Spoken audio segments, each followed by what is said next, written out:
Bienvenue à l'échiquier international en direct de Al24 News. Alors, l'escalade se poursuit au 8e jour avec la 17e salve de riposte des missiles CJ-3.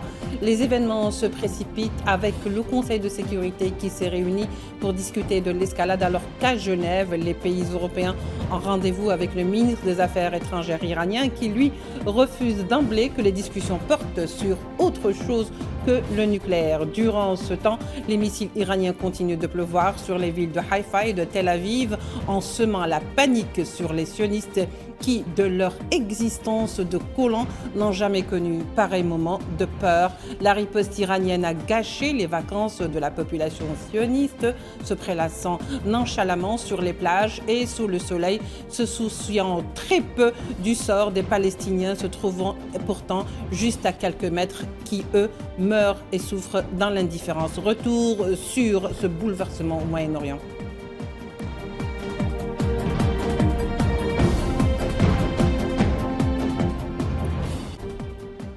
Pour en parler ce soir avec nous, Youssef Boussoumeh, historien militant pour les droits de l'homme. Youssef Boussoumeh est avec nous depuis Paris en direct. Bonsoir. Bonsoir à vous et merci de votre invitation. Merci de nous avoir accepté notre invitation. Nous aurons également avec nous Manuel Pouchelet, expert en géopolitique depuis Paris en direct. Manuel Pouchelet, bonsoir. Merci d'être avec nous. Bonsoir madame et merci beaucoup pour votre invitation. Pour commencer, Manuel Pouchelet, alors que nous sommes au 8e jour de l'agression illégale et en violation totale du droit international, sommes-nous, selon vous, en mesure de dire aujourd'hui, à cet instant même, vers quel scénario s'achemine aujourd'hui la région, bien sûr, surtout s'il n'y a pas de désescalade? En fait, Israël est en train de subir, si vous voulez, le revers de son initiative militaire où elle pensait avoir décapité tout l'état-major iranien. Et force est de constater que l'Iran s'organise, l'Iran frappe en profondeur, l'Iran frappe des objectifs divers sur tout le territoire israélien avec des nouvelles technologies qui, à mon avis, n'avaient pas été sous-pesées dans la planification militaire. Et en même temps, on s'aperçoit aussi que l'Iran est capable de frapper l'activité économique d'Israël avec une rare violence, mais en même temps, c'est un message fort qui est adressé aussi aux autorités israéliennes en leur faisant bien comprendre que malgré la disparition de certains chefs militaires, le système de commandement iranien est toujours intact. Maintenant, il est très difficile, vous savez, de faire des hypothèses concernant cette escalade en cours pendant ces affrontements. On a enfin, on va dire, un volet diplomatique qui semble s'ouvrir du côté des Européens à Genève, en espérant, si vous voulez, malgré les résolutions du Conseil de sécurité, trouver un compromis parce que la région s'aperçoit, et peut-être Benjamin Netanyahou est en train de s'apercevoir que finalement, il a beaucoup trop sous-estimé les capacités de riposte de l'Iran. Il est peut-être temps enfin d'ouvrir des négociations. C'est ce qui est peut-être intéressant à partager ce soir comme information. Nous entendons plus, bien entendu, le guide suprême, M. Khamenei, Oui. Mais sachez une chose, c'est le système de commandement, on va dire, iranien semble intact et je pense que c'est peut-être la surprise, mais en même temps, l'engagement de vecteurs hautement technologiques comme les Mercy de dernier cri, où justement Israël n'est pas capable de les arrêter pour une raison simple, c'est qu'elle utilise son dôme de fer dans un premier temps où les Iraniens ont parfaitement compris le système de saturation, mais également le système Arrow américain qui vient en complément. Mais pour que ces deux systèmes fonctionnent parfaitement, il faut qu'ils soient parfaitement interopérables, c'est-à-dire être capables de dialoguer entre eux et de coordonner leurs actions. Et c'est peut-être cela pourquoi l'Iran arrive à frapper en profondeur. Mais je le rappelle, l'Iran a une maîtrise parfaite technologique de son armement. C'est un contradicteur tenace et je pense qu'Israël est en train de l'apprendre à ses dépens ce soir. Oui, alors est-ce que réellement, Youssef Boussoumeh, aujourd'hui, l'entité sioniste aurait sous-estimé l'Iran en entreprenant ces attaques, réellement? Oui, je rejoins notre ami invité. Effectivement, il semble que l'entité sioniste est sous-estimée. En fait, l'action de l'entité sioniste était basée sur deux points. Vous savez, le premier, c'est choc et effroi. Choc et effroi, c'était le nom de l'opération contre l'Irak de Bush en 2003. Et cette opération, comment choc et effroi, c'est-à-dire frapper très rapidement, décapiter, et aussitôt comment imposer donc à l'ennemi une reddition. Et effectivement, les choses ne sont pas passées comme cela. L'autre pari, c'était que les Américains allaient intervenir très rapidement. Et d'ailleurs, c'est l'inquiétude que j'ai actuellement. Je ne accorde absolument aucune confiance dans ces remuements diplomatiques.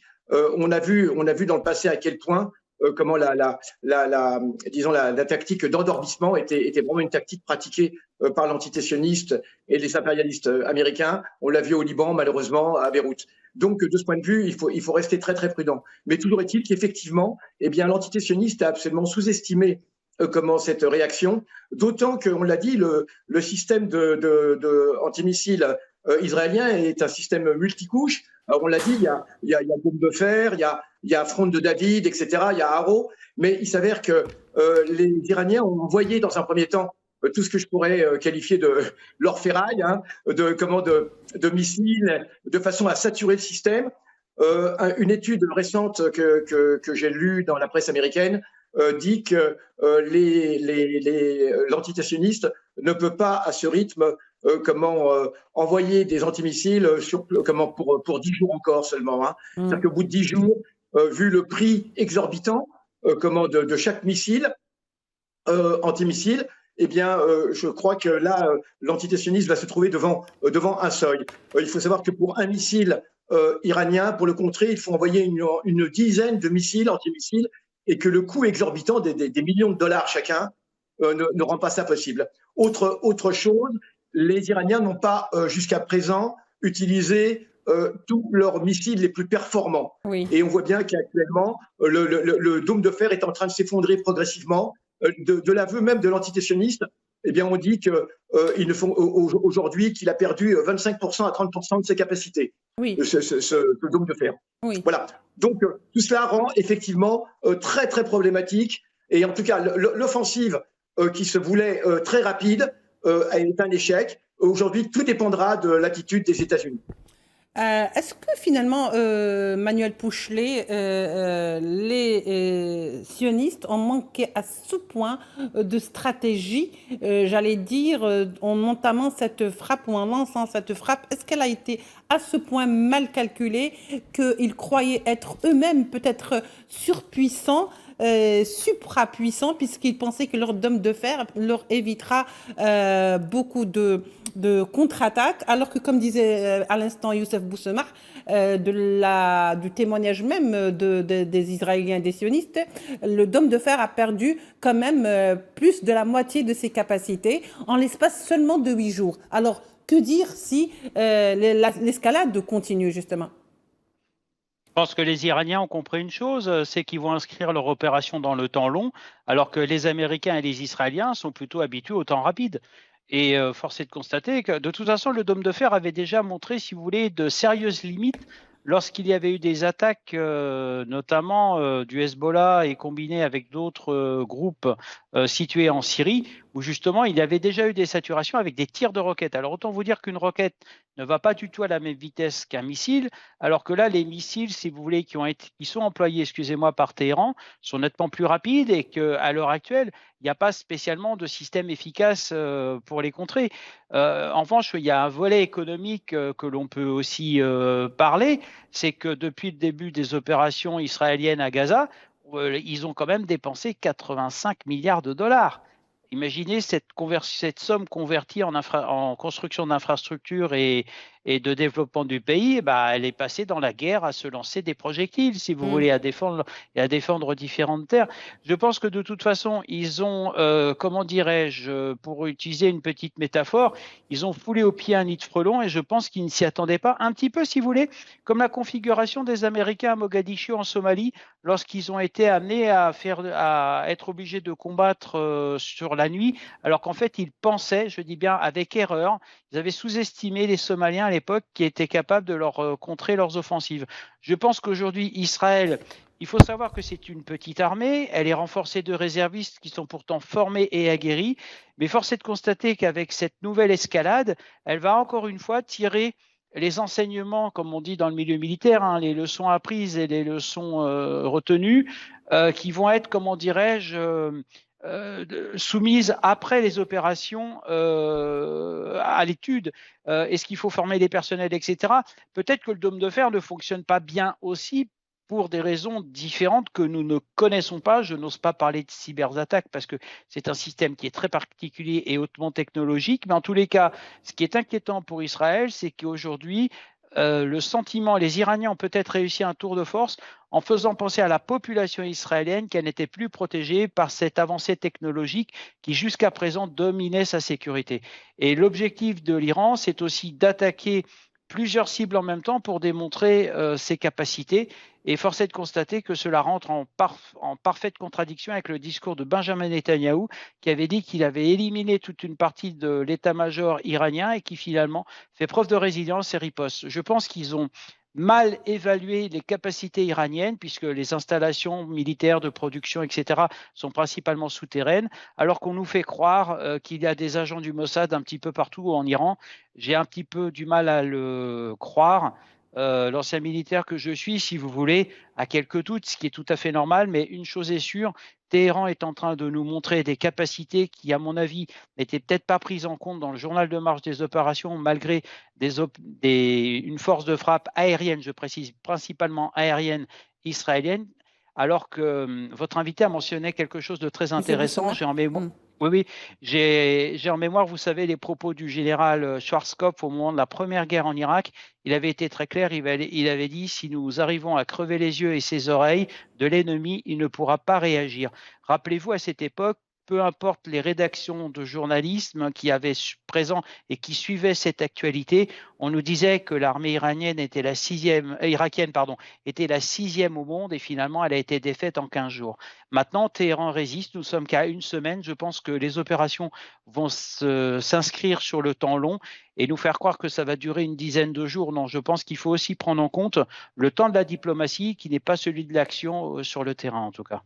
Très bien, monsieur Manuel Pouchelet. Vous avez évoqué quand même plusieurs points, à savoir que cette population sioniste qui n'a pas été habituée et qui donc, à quelques mètres à côté d'elle, il y a toute une population qui souffre et qui crève de faim, et alors que c'était un petit peu la saison estivale qui était annoncée, du coup de la plage, ils se retrouvent quand même dans des bunkers. Ça, c'est une première pour une population qui n'a jamais connu justement de contre-attaque. Eh ben, ils pourront voir de visu ce que peuvent souffrir et de quelle manière les Palestiniens.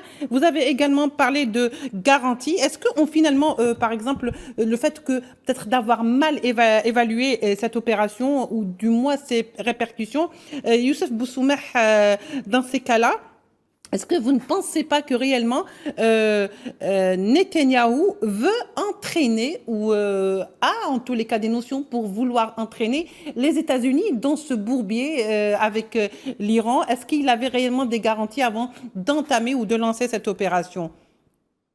Le problème, c'est qu'on a affaire avec une direction américaine qui est absolument effroyable, du point de vue même d'Américains, du point de vue même de responsables de la CIA ou de responsables de la NSA ou d'autres services. La conduite des choses par Netanyahou est absolument catastrophique. Je parle même du point de vue des États-Unis. Hein. Oui. Il est complètement incohérent. Il dit une chose ce jour et le lendemain, il dit le contraire. Et lui-même a fait un tweet même. Il y a 2-3 jours. Pardon ? Il dit le contraire l'instant même. Il n'attend même pas le lendemain. Oui, c'est ça. Mais il a fait un tweet il y a 2 jours où il disait personne ne sait ce que j'ai décidé.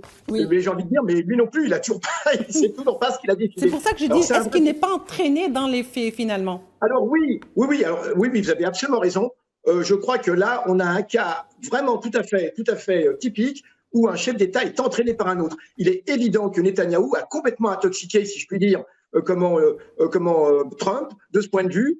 Et il lui transmet. Alors c'est rare, hein, ça s'est rarement produit parce que généralement, bon, c'est un condominium, Amérique et antitétionniste. Mais là, on a vraiment le sentiment que Netanyahou a pris une sorte d'ascendant, une sorte d'emprise, pour reprendre un mot à la mode. Hein. Il y a réellement une emprise de Trump, par Netanyahou. Alors il y a une autre chose que Netanyahou, veut absolument, c'est donc obtenir une intervention américaine. Il était sûr de cela. Alors récemment, on a appris que les États-Unis, que Trump a dit qu'il ne pourra intervenir que si effectivement il était sûr de pouvoir détruire le réacteur de Fordo, le réacteur iranien, le principal.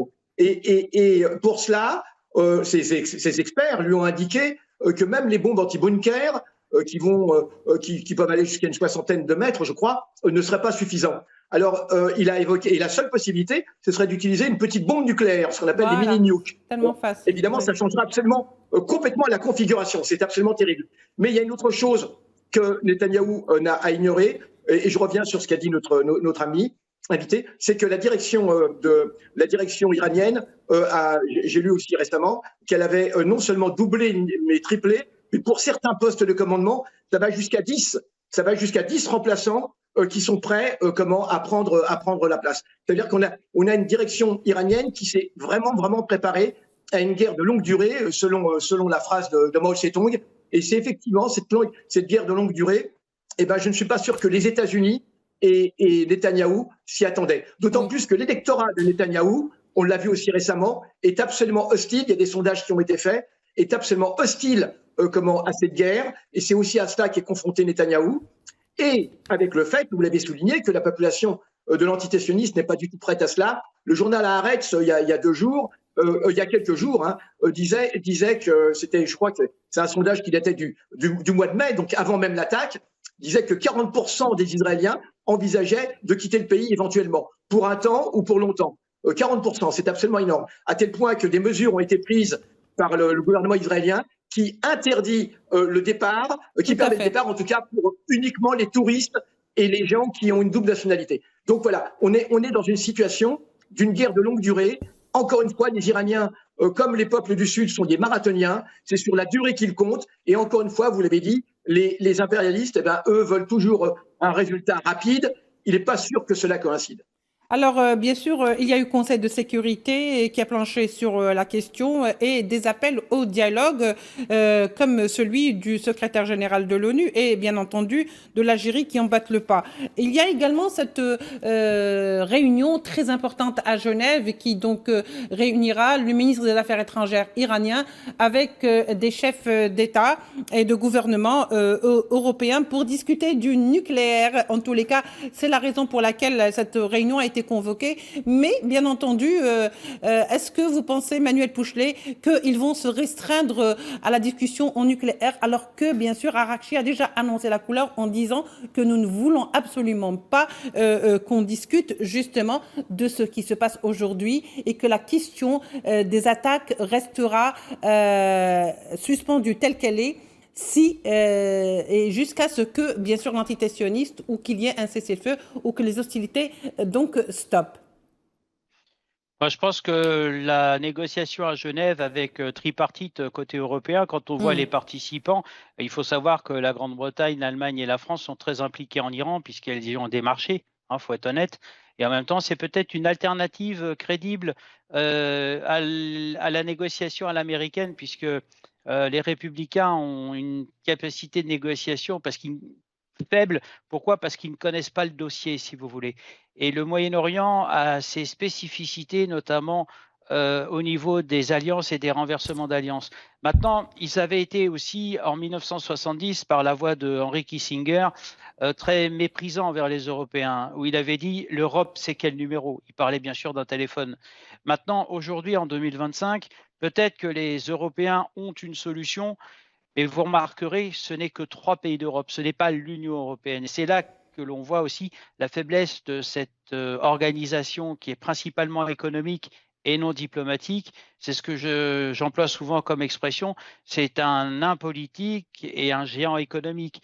Maintenant, est-ce que l'Europe va réussir à faire entendre sa voix? Ce qui me fait plaisir dans cette rencontre, c'est que le représentant de l'Iran n'est pas insensible à cette voix européenne qui semble peut-être beaucoup plus pondérée.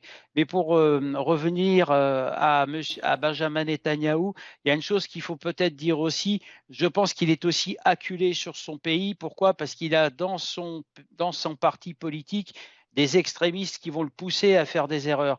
Et tant qu'il n'arrive pas, il risque de s'épuiser à la tâche. Et l'objectif de Téhéran, c'est de faire en sorte qu'il s'épuise à cette tâche de vouloir tout réussir.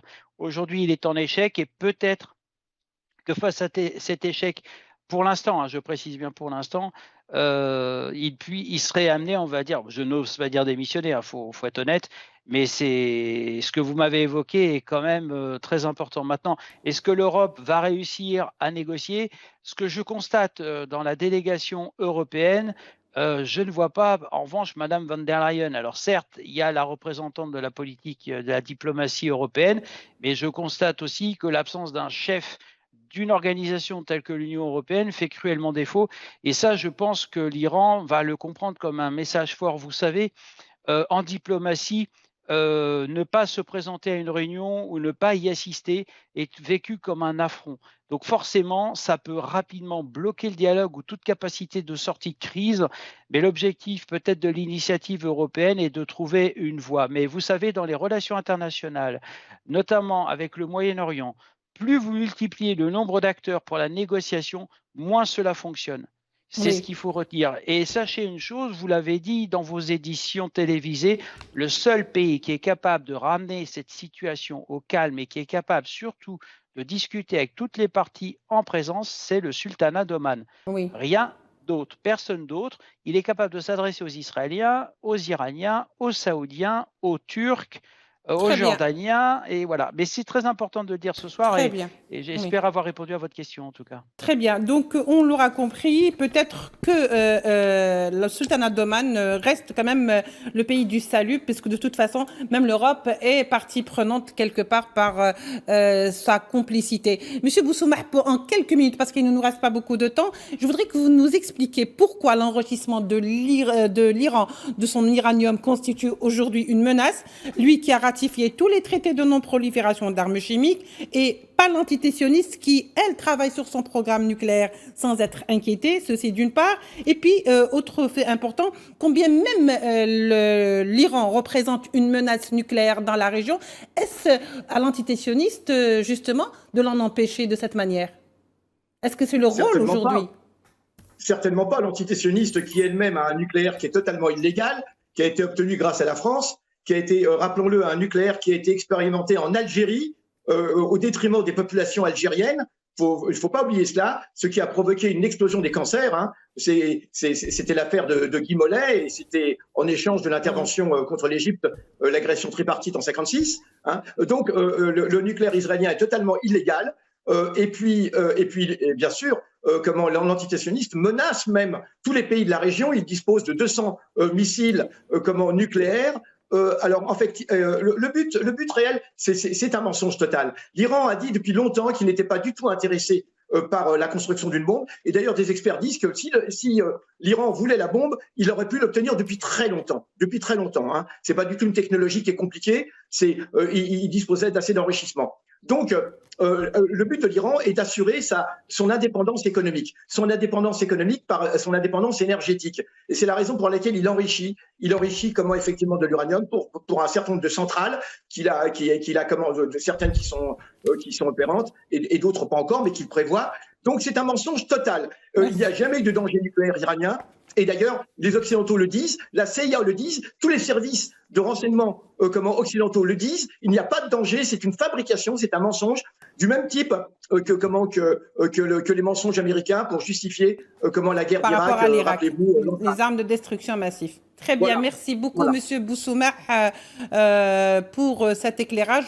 Je rappelle que vous êtes historien et militant pour les droits de l'homme et pro ou fervent même défenseur des droits des Palestiniens. Était avec nous également Manuel Pouchelet, donc analyste de géopolitique. Tous les deux étaient en direct avec nous depuis Paris. On se retrouvera demain pour de nouveaux numéros de l'Échiquier International. Au revoir.